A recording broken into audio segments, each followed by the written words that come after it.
everyone. Welcome to Cuberviews, episode 51. This is your host, Ian Braverman. I hope you're having a great day so far. Today, I'm joined by Simon Cloutier. How you doing? I'm doing great. How are you today, Ian? I'm doing very well. Thank you so much for coming on. I'm excited to talk about the 6-drop cube today, a cube that I had a chance to play at CubeCon. Definitely the most unique cube that I played there. We'll get into it. I didn't do very well, but it was a lot of fun. Very excited to talk about it with you. Yeah, introduce yourself. Tell us a little bit about your history with Magic, Cube, what you do for work. Yeah, so you actually coincidentally had one of my coworkers on the show. I'm also a Madison local. I work in healthcare IT here in Madison. I got into Magic a very long time ago. Oh God, it dates me whenever I say this. I was like 12 years old. Dark Ascension was just coming out, and my dad was teaching me Magic, and we were playing my random kerfuffle of cards that I threw together versus his Urza Saga pre-constructed deck, and he stomped me every single time with a Mother of Runes. But I immediately fell in love with Magic and took a deep dive ever since. So, longtime Magic player, pretty recent cuber. Early on, I remember watching a lot of Numat the Nummy and his Mono Brown. And Browntown. absolutely, forcing smokestacks and what have you. That was the good old days of Vintage Cube back when that was a playable card. Pack one, pick one coalition relic. Oh, he never passed one. And never passed one in his life. Made sure to remind you. He sadly passes them today, but not everything can stay powerful. But yeah, outside of Magic and work, big hobbies. I'm a big music guy. I go to concerts whenever I try. I don't play myself, but I dive into other people's art and love to attend concerts, attend shows, love to travel whenever possible. And since I'm here in Madison, where it's so nice to bike around in at least like 4 months of the year when it's not freezing cold, I have taken up biking and love biking around the lakes, and it's a great time. What's your most recent favorite concert you've been to? This year, I've gone, I think, to around half a dozen. My favorite was this artist, FKA Twigs. She is like alternative pop, and I went down to go see her at an old salt shed in Chicago, and it was obscene. It was insane. Mouth was agape half the time. Put on quite a show. That's awesome. And do you beat your dad now in Magic? Oh, handily. Yes. No offense, Dad. He was not great at Magic. He just had, back when they made standard pre-constructed decks, he had one of them and put Mother of Runes into it. And that card's just busted. I knew that ever since I started playing Magic, and to this day, I think that card is just obscene. Why does it do everything? Why does it protect itself? It's still broken. I had to cut it for my peasant cube. A rant for another day. But no, I beat him now at Magic. I'm a little more experienced than him. That's awesome. And you were at CubeCon. How did you like CubeCon? This was my first year, even though I'm a Madison local, and really? I loved it. I wasn't able to attend last year, and my friends kept teasing me about it. I had a ton of FOMO, and so I told myself I'm not only going to go, I'm going to push to be someone that brings a cube to CubeCon. Yeah, I fell in love then and there. I'm getting more into the Madison Cube scene. I'm hoping to branch out and build more and, get more feedback and really dive into it because it's my favorite way to play Magic. It's the best way to play Magic. Yeah, I adored it, being able to see all the different cubes that people bring, being able to meet other cube creators that are, whether they be local, from Chicago, from across the country. It was the coolest Magic gathering I've ever been to, pun unintended. Speaking of cube events, ConnectiCube is going to be happening February 2026 in Connecticut outside of Hartford. The Discord link will be in the description. Hope you all can make it.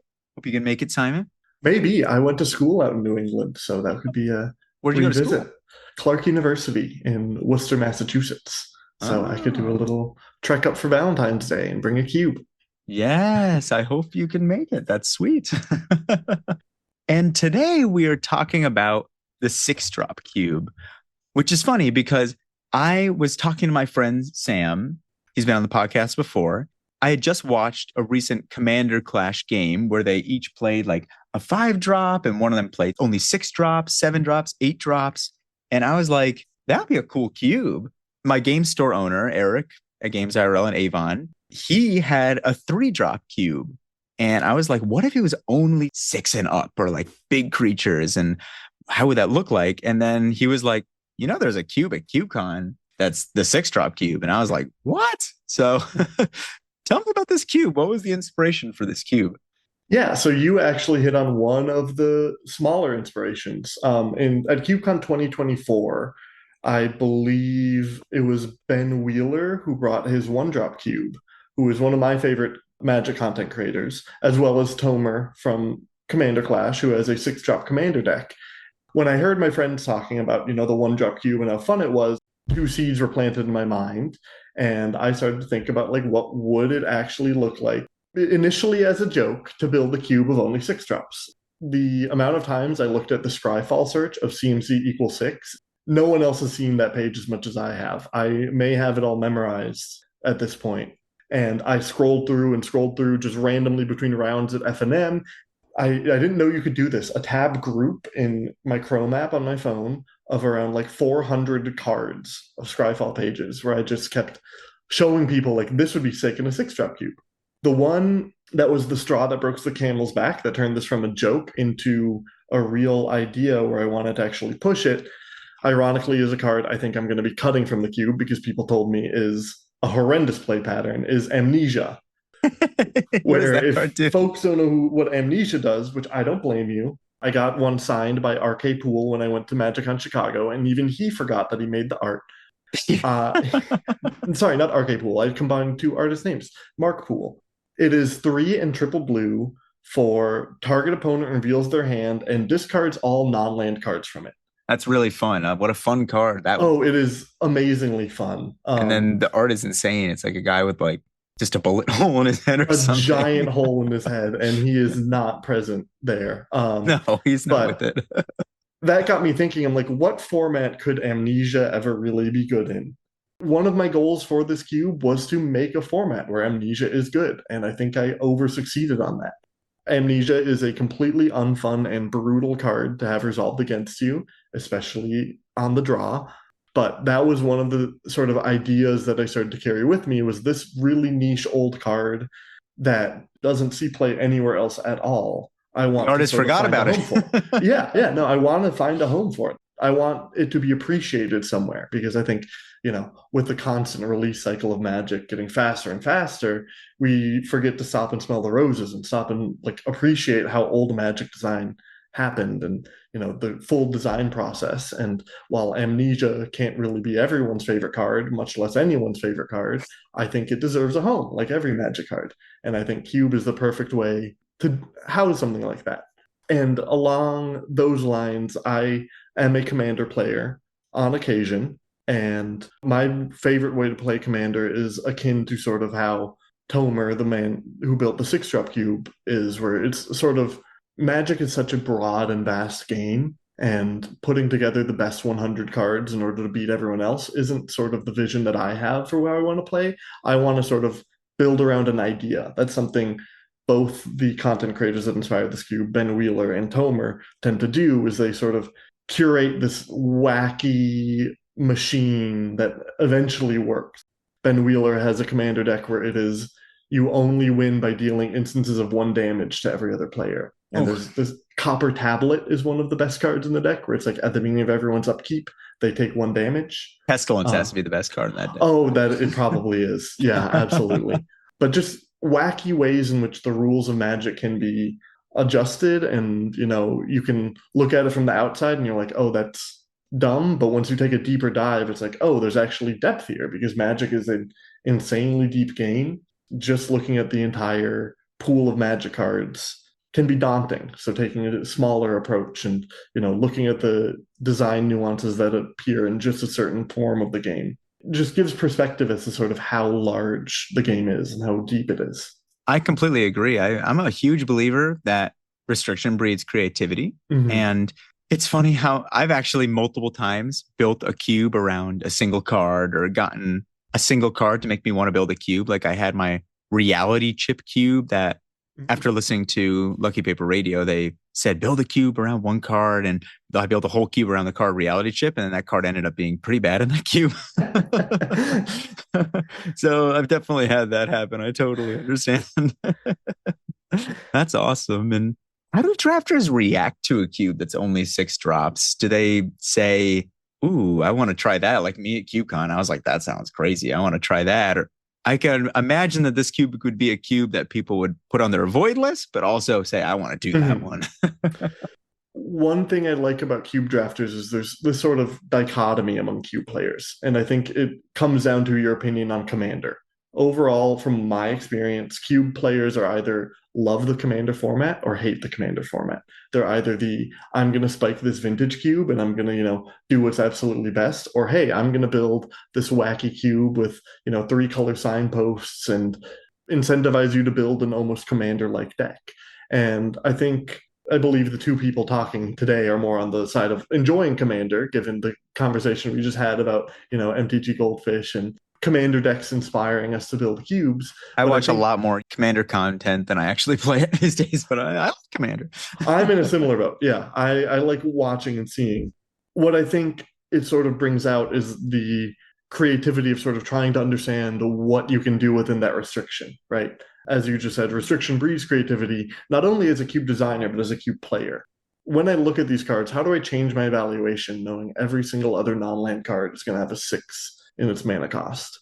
Like, what does that mean for me? What does that mean for the deck I want to build? Initially, when I presented as an idea to my friends and local play groups, it was greeted with very visceral is a harsh word. One way or the other reactions. They either loved the idea and really wanted to see it out, or it's like, that seems like a terrible, horrendous way to play Magic. And, it took some convincing, but overall, I got people on the side of like, this is interesting and creative, and there's actually depth to this format. And it's not just, play 5 basic lands until your opponent plays their 6th and then you lose. Like, there's a lot more depth to it that you can really eke out of just putting 6 drops in a cube. Looking at the cube, and speaking of ways that it's not Mm. just you play 6 lands and you play a 6 drop and then the game actually starts, it looks like you've included a lot of different cards to try and make it a more interesting experience, Mhm. as I would hope. Like, for example, this cube has many different lands that have utility. So they do something when you're not casting spells. Like, for example, surveil lands are a really good one because Mhm. you get the surveil and they can help you set up your draws. And then there are also lands that can speed you up, can get you to 6 faster. For example, the depletion lands that there are a playset of in each color. So if people don't know, the depletion lands is they're a land that enter tapped with 2 counters on them, and then you can remove a depletion land to add 2 color to your mana pool. And once it has no counters, you sacrifice it. And then you have a bunch of different cool lands like that. Tell me Mhm. about the lands in here. Yeah, the lands in the design process have gone on the largest journey. Initially, I started this cube as fully singleton. I went in and, the land count in the cube, an extremely high amount. I'm forgetting the exact number off the top of my head. But 72, that's a lot of lands. yeah, no, it is a lot of lands. And I think it sort of directs how many you want to put in your deck, but also I think they're a core part of the cube. Again, I started off with a very singleton approach because that's how I viewed a cube. I viewed a cube as it's one of every card. You just throw them all together and mix them up and draft. But then when I thought about how does this cube actually play out? How do you actually, enjoy gameplay of playing 6 drops? I realized there needs to be something more. And when we did our first draft of the cube, we jokingly called the depletion lands Moxen because They're that's kind power. of what they were. They were power. You picked up a Hickory Woodlot, you got a Mox Emerald. That burst of mana provided an advantage that, wasn't achievable elsewhere. When I saw the depletion lands not only get drafted highly, but the play patterns with them are fascinating. I don't know how much of this you witnessed, but one of my favorite cards in the cube, one of many of my favorite cards in the cube, is the completed Vraska, which not only Oh, does she you can technically cost proliferate that. Yes, Ah. not only does she technically cost 5 mana, which is great, her ability to zero and proliferate allows you to continuously reuse these depletion lands turn after turn. Another couple of my favorite cards in the cube, which initially, were greeted with why is this in the cube? This seems awful. Shepherd of the Cosmos and Sun Titan. Shepherd of the Cosmos is a 6 mana, of course, angel that you can foretell and pay 4 mana to cast it from the foretell zone. It says when this creature enters the battlefield, return target permanent from your graveyard to the battlefield with mana value 2 or less. And And Sun about two Titan, last, there's only 6 drops in here. exactly. It makes no sense. But then I saw one of my friends build this control deck that, ran through all of its depletion lands, but then kept bringing them back. It kept attacking with Sun Titan, casting Shepherd of the Cosmos, and it felt absurd to be able to not only play a card for 4 mana, but a card for 4 mana that ramped you effectively. So with the lands, I really wanted to incentivize those play patterns. In the cube overview, I have this description of a tortoise versus hare situation where the hare is the depletion lands, the crystal vein, the sort of burn through your resources to get a very temporary advantage, while the tortoise is the Temple of the False God, which is a land that it taps for 2 mana, but only if you have 5 or more lands out.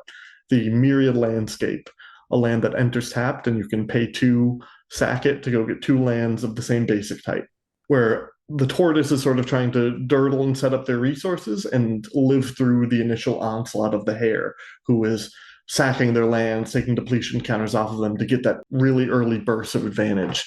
And so I want to have that dichotomy in the land slot where some decks want to play Temple of the False God and some decks want to play Crystal Vein. But you need to understand what your deck's game plan is and which one is more powerful for you. So that's where I landed with the lands. And there was one cut due to power level reasons of Ancient Tomb. I Oh, felt as yeah. though that was a little too absurd, like easy, right? Because Ancient Tomb's downside is, oh, I'm going up against an aggressive burn deck, or maybe not exactly burn, but my life total really matters here. When every card is a 6 drop, your life total matters, but not nearly as much as in a regular cube. And in the Vintage Cube, for example, Ancient Tomb is a crazy powerful card. Now imagine like taking Ancient Tomb in the Vintage Cube where there is no Boros coming after you, right? There is no aggressive menace coming for your throat, and everything is pushed around who can develop the most mana fastest. Ancient Tomb was too powerful of a card to draft warping, game warping, all of the above. And when I'm talking about the hare in the situation, I don't want the resource that you're burning through to be your life total because it's less of a resource in the queue. And that's a really interesting dichotomy that you were just talking about Mm-hmm. between speed, getting to 6 as fast as possible, and then also having like that staying power. Because I thought it was really interesting drafting this cube that there are the depletion lands and the Mm-hmm. lands like that sacrifice themselves. So you can get to 6 really fast and potentially get a 6 drop out as fast as like turn 3 or 4 even. But then you're kind of laying all your chips on the table. You're going Mm-hmm. all in Yeah. because if somebody has a kill spell or if somebody has a board wipe, then all of a sudden you could be going back to square one. So it almost feels like this cube, you have to be really careful about how fast you're going, depending on the matchup. If your opponent has a lot of removal or if you don't want to burn out. That's Yeah, what I absolutely. experienced. And, I personally have my fair share of games where I end up untapping with 2 basic mountains on board and my opponent is at 14. And I'm like, well, how do I get out of this game? And it's because I was the hare in that game, but my opponent was able to stabilize in time. And it's a weird push pull of that sort of aggressive versus control deck we see in standard Magic formats, whether it be draft, cube, actually standard modern, of like who can stabilize first, but it's not about the sort of dumping your hands on the table that aggressive decks do. It's dumping your lands in the graveyard that the aggressive decks tend to do. Yeah, I think it's really, really interesting and fun.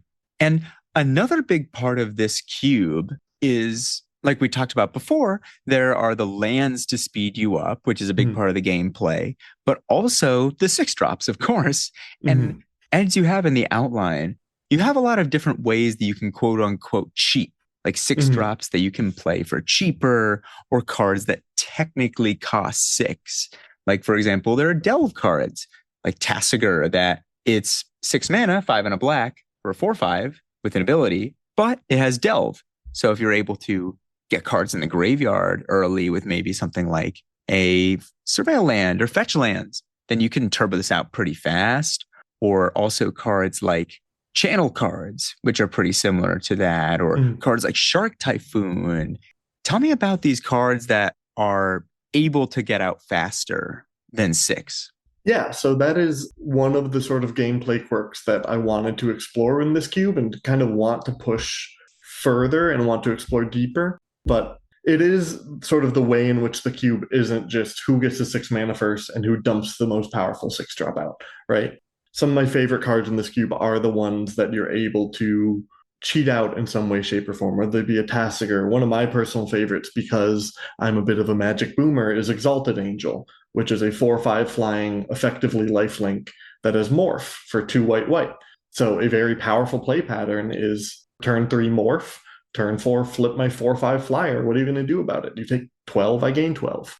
Putting that pressure on early makes it so your game plan can't just be to be the tortoise that doesn't do anything, right? If you're going to sit there and accrue up your resources and maybe turn 5 play something off a Temple of the False God or a Myriad Landscape, you're going to be under some amount of pressure and you're going to be needing to respond to the board even if your opponent hasn't reached 6 mana yet. And I think it creates some of the more interesting play patterns that you can find. And it's something that, truthfully, post CubeCon, I want to explore deeper and maybe turn the cube into a non-singleton environment where we have more effects like this, especially ones that are more parasitic and like themselves more. One of the ones I really want to explore deeper is anything Convoke. Triplicate Spirits, I think, is going to be a marquee card for the future of this cube, where we find ways to generate bodies for less than 6 mana that cost 6 mana, and then find ways to convoke out Triplicate Spirits. Because if you convoke out one Triplicate Spirits, your next Triplicate Spirits only costs 3 mana, which for context is 4 white, make 3/1/1 spirits with flying with Convoke. I think it's one of the most interesting aspects of the cube is sort of finding these cards that you can do something early with and taking advantage of them. But I think that it's a little shallow right now. I try to include as many as I can find, but Magic is only so deep of a game, and most of the 6 drops are printed as just 6 mana limited creatures that, are you meant to cast on 6 or land cycle on 2? Those don't have as much depth as I think the Flame Javelin, the Fire Blast, the Greater Tanuki, any of these cards that, can take large actions early in the game and really set you up for success later. Split cards and suspend cards are also really interesting because they cost 6, but not really. Like, for example, one split card is like Reduce to Rubble, which is tune a blue, counter target spell unless its controller pays 3. But then Aftermath, you can cast it from the grave to have 3 target lands not untap. So it's interesting because it costs 6, but it really costs 3 for most of the effect you're actually going to be playing. Tell me about the expectations when it comes to playing this cube. Like, do players, when they see a 3 mana counterspell, say, what? That's cheating? A little bit. It's more, oh, that's in the cube, or oh, that's powerful here, which I think you did call out what I view to be one of the most powerful split cards, because it is, you can expect to get 1-for-1 in the cube. You don't expect to get 1-for-1 for half the mana cost. Running into that is something that you just usually don't expect. Any expectation of, I'm only going to play things on 6, I want to dispel with the cube, and that hopefully with any pack one, pick one, people will realize, like, no, I'm going to be taking actions before I reach 6 mana. And whether those actions are tiny things like land cycling something away or regular cycling something away, or they're larger things like casting a Spectral Procession for 3 white mana because it's split mana value, which counts towards the higher end, right? So any 2/white is a 2 in the mana value. I want to really incentivize people to look to not only what is the strongest real 6-drop, like what is the strongest 6 mana bomb that I can put in my deck, but also what can I do to affect the board, affect my future in these coming turns, and actually make it so the card that I play on 6 has the most impact. Because that's where I think you can really squeeze value out of this cube, is finding the things to do before your opponent gets to 6 mana, before you get to 6 mana. When I had a chance to play the cube at CubeCon this year, CubeCon 2025, shout out to CubeCon, I had a Jeskai control deck. And I was much more on the Dirtle side. I was playing a few cards that could be played for cheaper. For example, cards like Shark Typhoon, which has cycling. When you cycle it, you get an X shark equal to the amount that you cycled it for. And that card was pretty powerful. I was pretty skeptical going into it about the lands that sacrifice. I feel like I'm going for the long game. I was just worried that what's going to happen if I play something and then something happens to it and then I lose my lands? But I would say some of the most powerful decks that I played against were decks that were able to turbo out an insane 6-drop. Like one opponent that I played against, they had Gyruda in the companion zone, Mm. which Gyruda is funny here because, of course, your deck's going Yeah. to be only even cost spells. So it's a free companion. And they were able to Gyruda a couple times in our games. I was like, oh my goodness. They Gyruda to hit Metamorphosis Fanatic. Mm. And then the Metamorphosis Fanatic, they also brought back Lumra. Oh my God. And then Lumra Oh. got all the lands that they had sacrificed plus other lands. Oh my gosh, I didn't understand the assignment of this cube. And then I was like, I'll cast a Terminus. And they were like, okay, I have 17 mana now. And I'm like, this is pretty bad. What Yeah, are the most powerful decks and like what decks have done the best in this cube? it sounds like your opponent hit the nuts, I They will hit the say. So I nuts. apologize to you. Garuda is a card that I really wanted to keep in the cube, but I think has to get the chopping block. I think it is too much of the Black Lotus of the cube. If like Black Lotus plus 2 time walks, what have you. It is just obscene. A free eighth card. Not only a free eighth card, but Garuda without the companion clause would be great in the cube. Still good. I mean, it's Yeah. just you get something because it's all even cost. Absolutely. And so maybe I rule zero that, you can't companion Garuda. Then I feel like I'm eroding something that, Take a Sharpie. companion is the best mechanic ever printed for limited, and I don't want to take that away. Yeah, it sounds to me like you faced up against two of the cards that I deem the power 9 in the cube, being Garuda and Lumra. I think those two cards are absurd, and that's sort of what I want people to look out for when they draft. Some of them are too absurd. Garuda is getting the axe in the cube, but those are the sort of cards I want people to get drawn into. It's not only these sort of how do I cheat out things earlier in the game, but what can I play later in the game that has this super high impact? And I think Lumra is one of those things that has a massive impact, but also plays amazingly with what you just talked about, right? Like being able to have all these lands at sacrifice and bringing them all back at once is a really cool, albeit extremely powerful thing to do in the cube. Some may say too powerful. That is sort of the big power I have seen in the cube. The other thing I've seen really be powerful, which I did tone down prior to bringing the CubeCon, was overall just these blue 2-for-1s. Some cards that ended up not making the cut for CubeCon, Aether Snatch, which is just gain control of target spell, felt a little too brutal when you were guaranteed to hit a 6-mana spell. Blue had 2 mind control effects going into the cube, and I ended up cutting Confiscate. I kept in Bolas's clutches just because, I felt it was a cool effect to have, but there were multiple times where one drafter got both mind control effects and Aether Snatch and other effects that are similar. Supplant Form is one of them, which is like make a token copy of a creature and bounce it to the owner's hand. And it just felt as though that player didn't actually need to take actions to win the game. They took their opponent's actions, which I think is interesting, but brought out poor play patterns. So any of these effects that really slingshot you or knock down your opponent are the things that I think are the most powerful in the cube. And it sounds like me that your opponent got into like 3 slingshots at once where they developed 40 power and 10 lands with one play. But really finding your way to have that massive turn, I think, is sort of where I see the big power in the cube. And a question that I had for you is, and I was kind of wrestling with this the whole draft, was how powerful is card advantage in the cube? Because I was playing like 20 lands because I knew that I wanted to get to 6-drop, especially with having very few of the lands I can sacrifice to get more mana at once. So I was playing a couple cards that could draw additional cards. And then I even realized like I'm going to discard because so often it would be I'm going to play lands.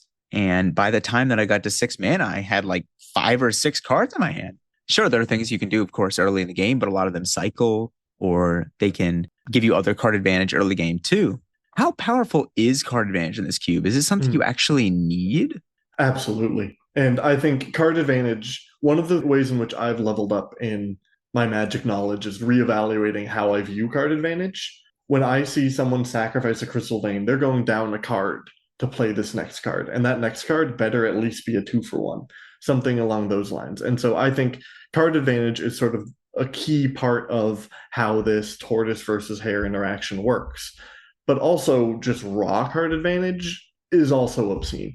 Being able to never miss your land drops, being able to always have a new threat to deploy and have your answer at hand.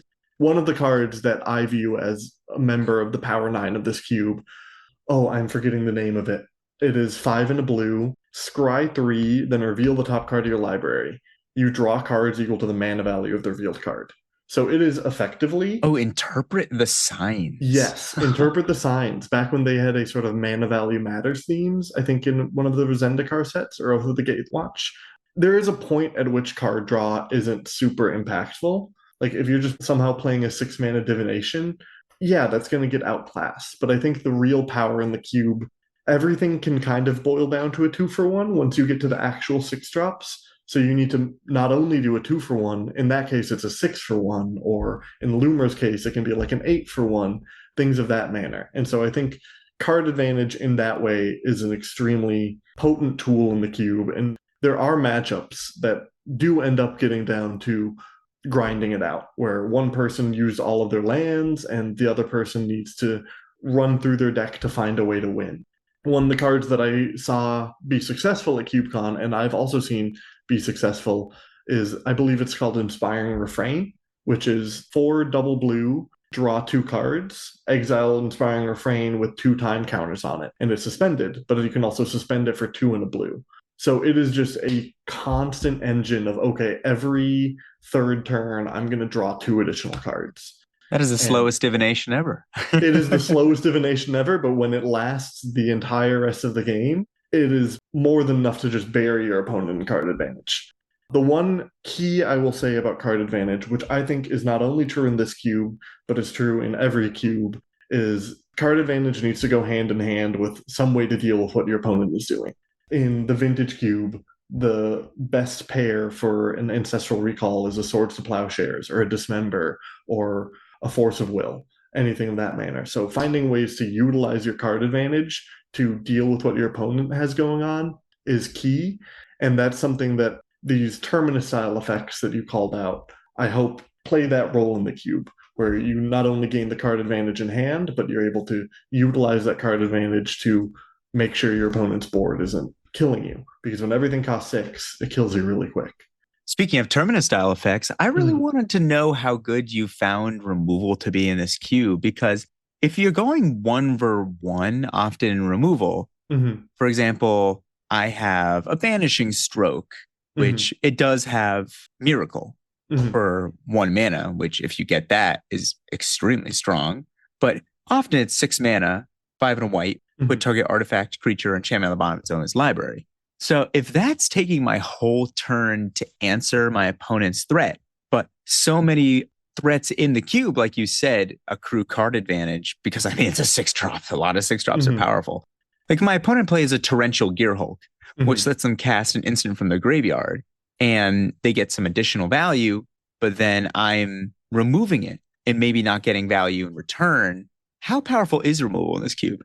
Yeah, so that is a tricky question to answer, because I think what removal needs to do is one of 2 things. And I think you hit on one that I'm a little disappointed in the cube currently.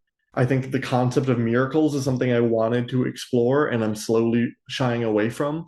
There's not a Sensei's Divining Top that costs 6 mana as much as I wish there was, right? There's no way to, plan out when you're going to be drawing a Banishing Stroke or a Thunderous Wrath or a Terminus. There's Surveil lands. Yeah. You can surveil 1 and, know ahead of time that it's going to be there. It is what you say, right? It's 6 mana, tuck 1 thing of your opponent's. The removal I see as being potent and powerful in the cube do one of 2 things. The first is it's bigger than a 1-for-1. And those are the Wrath effects, the Curtain's Call, which is literally destroy 2 target creatures for 5 and a black. It also has Undaunted, makes it cost 1 less for each opponent. Commander keyword, but makes it a 5-drop, which also hits on the second powerful form of removal I see in the cube, which is the things that you can do for less than 6 mana.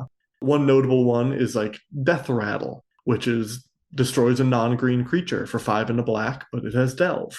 Or there is Leyline Binding, which is an Oblivion Ring style effect that costs less mana based on your domain. So, as I akin to in any other Magic format, if you have manners to accrue card advantage, having these ways to deal with threats in a cheap manner is extremely powerful. But also having these ways to deal with multiple threats at once, whether it be through one of the many White Wraths or through a River's Rebuke in blue to bounce all non-land permanents your opponent controls to their hand. That's where I think removal really finds power, is when gaining either card or mana advantage over your opponent. I also imagine that removal that also gives you a threat that your opponent has to answer in return is really powerful. Cards like Noxious Gearhulk, which kills your opponent's creature and is a 5/4 menace, or something like, which I imagine has to be one of the best cards in the cube, Sublime Epiphany, which lets you counter a spell, bounce your opponent's thing, draw a card, and make a copy of something you control. Woo, this card I've lost to so bad so many times. That's got to be strong too. I love that card like you don't even know. Yeah, Torrential Gearhulk, Sublime Epiphany, it's over. That is a combo I've yet to see someone pull off in the cube, but one you haven't day seen it? Oh, that's my favorite combo. If it's in any cube, I'm going for it. I have seen it happen in, as we talked about how we both watched Newmont Draft. He does that every single time there's an arena cube open, but I've not seen it happen in this cube. So any sort of removal that gets you something else as well is obscene in the cube too. One that I do want to call out is Alpha Deathclaw, which maybe not everyone's familiar with because it is a Fallout card. Oh, this card's great. I forgot about this 4 green black for a 6/6 Menace Trample. When it enters or becomes monstrous, destroy target permanent. And you can monstrous it for 5, a black and a green, to put 4/1/1 counters on it. That card fits with a theme of cards that I am cutting from the cube due to resource denial that I think creates an unfun play pattern. But it's sad because, as you call out, removal isn't plentiful in the cube. We need to find ways to deal with it. That can card hit lands. Oh gosh. Yeah. That card along with Frost Titan are in a class of their own where it's like this card just, being able to deal with destroy or freeze or what have you, a depletion land for turn after turn after turn, isn't a play pattern that I think I really want to see in the cube. And maybe that's, the commander in me not wanting to see land destruction. But from what I've talked to from players, it creates an unfun play pattern where it's like, I was going to be able to deal with what my opponent did, but instead my land got blown up 2 turns in a row by this Alpha Deathclaw, which, by the way, it curves 6 into 7. So you can just blow up a land, monsters, blow up a second land, and then you have a 10/10 to deal with. I could definitely imagine it can be a little upsetting for, I'm on the play, I hit turn 6, I blow up your land with Alpha Deathclaw. Now my opponent will only have 5 the next turn, and then I monstrosity it, so now they only still have 5. That's pretty brutal. It is definitely not something I like to see happen. It's happened to me. I apologize to anyone at CubeCon that it happened to. Not a fun time. And another question that I have for you is, when I would think of a 6-drop cube, the first thing that would come to my mind, which of course we've talked about has been debunked, is I would imagine, the games are probably pretty slow, right? It's a lot of 6 drops. So you have a little bit more time to set up, which at CubeCon, I definitely saw people dying like turn 5 and stuff, which is wild. But I would think, slow gameplay, I can play many different colors and I could be a 5-color deck. Why not? But I definitely noticed that because so many of the lands in the cube, which are extremely powerful, tap for only 1 color or no color, especially the depletion lands that tap for 2 of 1 color, or Crystal Vein, which sacks at 2 of a colorless, or even something like Myriad Landscape, which when you sack it, you get 2 basic lands of the same type. I found it pretty difficult to be able to play cards like this and branch out into many colors because these only tap for 1 color. Yeah, so another point that goes along with that is one thing you will notice in this cube, unlike probably 80% of cubes that were in CubeCon, this cube does not feature shocks, does not feature triomes, does not feature any mana fixing barring the surveil lands and fetch lands. It's so interesting because there's so many lands in here, but not a lot of fixing. Yeah. That is part of the reason why I don't have fixing, is because, there's already 72 lands in the cube, and that is more than most that I've seen. But also kind of hitting on what you said, which is I've seen people attempt to draft these like 4 and 5 color soupy decks of picking up fetches highly, picking up surveils highly, playing all the best cards in every color. Like most cube designers, I kind of want that to be a niche thing that people do. I don't want it to be the strongest thing of just these 4 cards that span 4 different colors, and all of them are going in my deck, and I'm going to cast them consistently every time. And that's sort of an approach that I took, and that sort of guides how the land base looks. As you called out, most of the lands that sort of push you forward, which I believe to be the strongest lands in the cube, tap for 1 or 0 colors. There's a few exceptions. There's a cycle of enter the battlefield tapped lands that stack for, I forget if it's a shard or a wedge. Like, for example, Tinder Farm enters tapped, taps at a green, or you can sacrifice it to add a Boros to your mana pool. So there's a few exceptions to that rule, but for the most part, the draft experience can be difficult. And so what I want is you to see the powerful cards that you're getting and push down that lane color-wise. The color pie is a beautiful thing. Colors are a gorgeous thing for limited. And so what I don't want is people just snagging the cards that are the most powerful, but rather the ones that pair with their deck and fit their game plan. So far, I believe that to have been successful. I've seen some people have mild success with sort of 4 colors. And obviously, as I called out, there are cards with domains, such as Leyline Binding in the cube. So I want to have some sort of incentive to playing surveil lands of an off color. But not only that, I think off color surveil land is a fine thing to do in the cube. If you're a red-black deck and you play a Elegant Parlor over a basic mountain, 90% of the time, that's going to be a basic mountain that lets you surveil one, right? Because you're going to play a mountain anyways, and you weren't going to tap it for mana. The reason why they and fetches are in the cube and no other duels is as a way to push delve, as you called out with Tasigur and things of that manner. There's no other way to fill the graveyard. And so I want to keep it light on the fixing while providing ways to fill up your graveyard in a reasonable fashion for these other cost reduction cards to shine. I just came up with this idea just now. I mean, of course, you don't have to take it, but I was like, this cube already has a lot of fixing, and the lands are so powerful, and they're such a big part of it. Could this be a desert cube? Interesting. That is something I've considered. I've considered pushing on either end of that, where either we make it a desert cube or we make it a sort of cube kind of akin to Vistas Unventured, which I know is also a desert cube, but rather than having it be a desert cube, grant people the option to take depletions at the end of the draft. Maybe not an infinite number. Find a way to be like, you get 4 different depletion lands at the end of this draft and just put them right into their deck. I've thought about a lot of different rules modifications to put into the cube. Some that I've considered are, for example, each player starts with the Temple of the False God in play, because that land doesn't do anything until you reach 5 lands. Each player starts with the City of Traders and the Companion Zone, something of that manner. I'm willing to consider anything and everything, and making it a desert cube could be an interesting take and could be a way in which I sneak shocks and triumphs in here. But I like the land count as I have it right now, but there definitely are some non-lands that are less than appealing to the most of the drafters that could be replaced by another land and could end up in a situation where you draft all 20 of your lands or what have you. So one thing that I definitely went into it was curious about, and I'm sure that the listeners are curious about, is this mostly control in mid-range decks being 6 drops, or is there an aggro deck that can't exist? Like, what is the tempo like of this cube? To say aggressive decks, I think is bold. It's almost in a sense a combo aggression. As I called out in the sort of description of Tortoise and Hare, there is that deck that plays super fast mana and finds a way to cheat out the quickest thing possible. And I think there are very, very powerful effects in the cube that can push that and can push a sort of, maybe not my first 6-drop kills you, but my second one definitely does. In your pod, I heard of someone dying to the second 6-drop cast, where the first one was a creature that doubles the damage that you deal, and the second one was Calamity, Galloping Inferno. That happened where, right next to me, and I was like, "Oh my god, I'm doing this yeah, cube wrong." where if you can get those out turn 4 and turn 5, which is very possible in the cube with 2 depletion lands, that was way more than 20 damage that was dealt with It's in like the span of 2 cards. 75 damage. Yeah.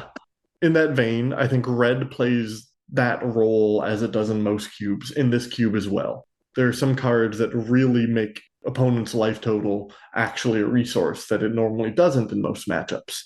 One new include that I think is one of the most powerful cards in the cube is Summon Kujata, which is one of the new Final Fantasy Saga creatures that on its own functionally deals 20 damage to your opponent, where it is a 7/5 haste for 5 and a red. The first chapter deals 3 damage to up to 2 creatures. The second chapter makes 3 target creatures unable to block. And then the third chapter allows you to discard a card to draw 2 cards, and then it deals damage to each opponent equal to the discarded card's mana value. Oh my gosh. So if you do Whoa. the math there, it's 7 plus 7 plus 6, which is 20. And I have been on the receiving end of that, where if that lands and I don't have an answer for it in the next turn, the game is just over. So while I think that for the most part it is sort of a value grindy game, and it's a format where you can play one of your epic spells and not feel bad about it, there are these things that exist that force the drafters to think about what would you do if your opponent played a Summon Kujata 2 turns ahead of schedule. Yeah. And having that pressure, I think, pushes deck building away from just, all my things cost 6 full mana and I'm just going to try and outvalue and outcontrol my opponent. Yeah, that was brutal when I saw that happen. They played a card that doubles all damage. Fiendish Duo, I believe. Yeah, they played Fiendish Duo, which is 4 red red, first strike, 5/5. A source would deal damage to an opponent, deals double. And then they also had Calamity, haste 4/6 for 6, of course, but saddle Mhm. 1. And then while it attacks while saddled, choose a non-legendary creature that saddled it and create a tapped attacking token that's a copy of it. So, Oh, and you then do that repeat the twice. process. Oh, yeah. So they were getting the double damage 2 more times. And there was a lot of damage. Yeah. Octuple damage, I think the math comes out to. Woo, that was So, yeah. insane. How about we jump into a pack one, pick one here? Yeah, absolutely. I'll read it off. We got Spinewoods Armadillo, 4 green green 7/7, reach, ward 3. You can discard it to search your deck for a basic or desert. Put it in your hand, you gain 3 life. Inspiring Refrain, card we talked about, which is 4 blue blue. Suspend for 2 and a blue. Draw 2, and then exile with 3 time counters. Fiery Fall, 5 and a red. Basic land cycling, 1 in a red. So you can discard and search your deck for a basic to put in your hand. It deals 5 damage to target creature, and it's an instant for red. And then we have Sandstone Needle, which is the red depletion land. A Myriad Landscape. We have Soaring Sandwing, which is 4 white white. Plane cycling, so you can discard it to search your deck for a planes. And it's a 3/5. When it enters, you gain 3 life. We have right next to it in the pack, Slavering Branch Snapper, which is basically the same card, but green, 7/6, 4 cycling 2, trample. So then we have Vernal Sovereign, 4 green white, 4/4. When it enters battlefield or attacks, you get a green and white elemental whose power and toughness equal enough for creature you control. So you get a Voice of Resurgence token, which is pretty sick. We got Ezerut Channeler, 5 and a green, 4/6 reach. You can tap to gain 2, and creatures you cast cost X less to cast, which X is the amount of life you gain this turn, which is pretty powerful if you can gain some life. Then we have Old One Eye, 5 and a green, which is a 6/6 trample, which gives your other creatures trample. When it enters, you get a 5/5. At the beginning of your pre-combat main phase, you can discard 2 to return to your hand. Ooh, that card's good. Then we have Avatar of Growth, 4 green green, which costs 1 less for each opponent you have, just like the Undaunted. So really a 5-drop. Each player gets to search for 2 basics when it enters. 4/4 trample. Irrigation Ditch, taps for white, enters tapped, or you can sat to add blue green. Anti-Costal Vestige. This card's pretty cool. 6 mana, 7/5, warp 4. When it leaves the battlefield, you draw a card, then you can put a permanent with mana value less than or equal to the number of lands you control from your hand on the battlefield tapped. So, I mean, that's pretty good. You can warp 4, put in a land, and then you can get to 6 right away. And late game, you can get another 6-drop. We have Saprosin Scary, which is the blue depletion land, and then Argivian Phalanx, which is 5 and a white, 4/4 vigilance, costs 1 less for each creature you control. Yeah, so what do you think, Simon? Immediately, I am drawn to the 2 depletion lands. That's the first thing I do when I open a pack of this cube, is I look for the big power that could potentially be in the pack, which in my view, this pack does not have massive power, or I look for a land that can ramp me. And I'm personally on the boat of depletion lands over Myriad Landscape. If I were to take a depletion land, it would be the Scary, because I believe blue to be a color I like to draft more than red in this cube. However, in this pack, I'm taking Anti-Causal Vestige. I have yet to play with the card in the cube. It appears to be one of the most powerful new cards to be put into the cube, where it is a 4 mana, effectively Growth Spiral, which you would pay 4 mana for a Growth Spiral in this cube. And then later down the line, it's, a 6 mana massive body that turns into another 6-drop when it dies. So that's, again, an early play that can get you set up and then also basically draws you a card later in the game. Key and colorless. Amazing. I know we just spoke about it at length, but I just still depletion lands. They just freak me out. I'm just like I'm a Bant Blink player.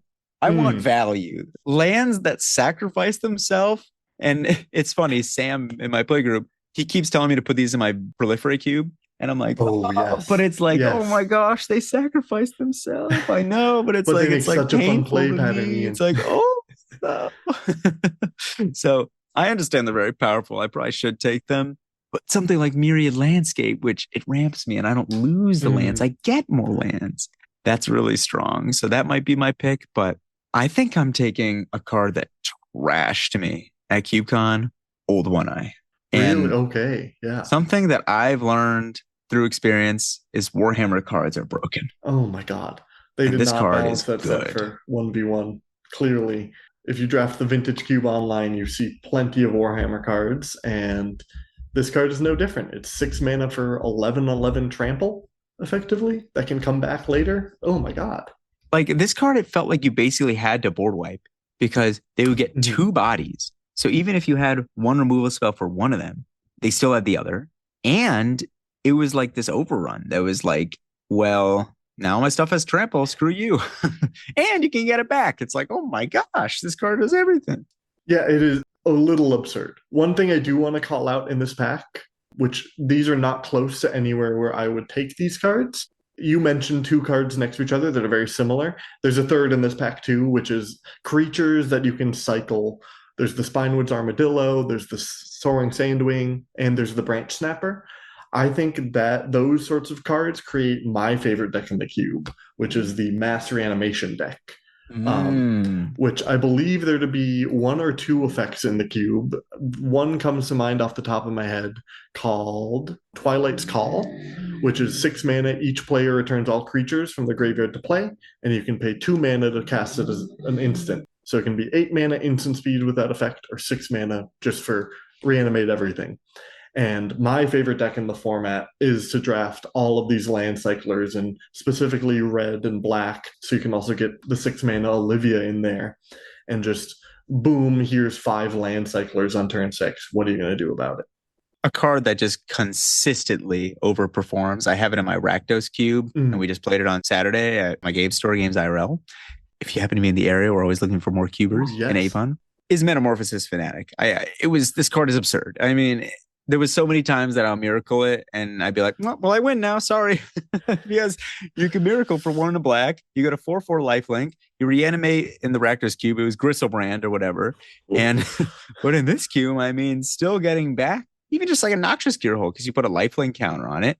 So you destroy something, you gain life, you have a 5/4 menace lifelink. This card is insane, Metamorphosis Fanatic. But Ian, Gristlebrand already has lifelink. Why would you target that one? Double life. You're losing the value. Yeah. No, I love the way in which reanimation plays into this cube, and it's a really interesting facet of it that I love to explore and play myself. I haven't seen anyone else do it. I'm advocating, if you ever draft my cube, please take Olivia Crimson Bride early and often, because she is one of my favorite build-arounds. Or Cauldron Dance is pretty lit. Cauldron Dance too. That one's really sick. There's also a one with Convoke, Endless Obedience, that is just a reanimate with Convoke for 6 mana. Oh, yeah. Huh. Or we can get the party in here with Worth the Grave. There's a lot of reanimation here. You're right. Ever After, too. It's all there. Yeah. Huh. Well, everyone definitely let us know in the comments what you would take from this pack. It's got some interesting Tortoise and Hare cards. So definitely interesting to think about. And Yeah, Simon, thank you so much for coming on. It's been great having you. Anything you want to say here before we wrap up? No, just overall, if anyone's in the Madison area and ever wants to draft a bunch of six drops, feel free to let me know. I am a frequent at Misty Mountain Games, and I will likely see you at CubeCon 2026 when it comes around. I'm excited for it. CubeCon 2026. Woo! Cannot wait. Thank you, everyone, for listening. Please like, subscribe, follow. I would appreciate it. And hope to see you at ConnectiCube. I hope you all have a great day. Thank you, Simon. Thank you.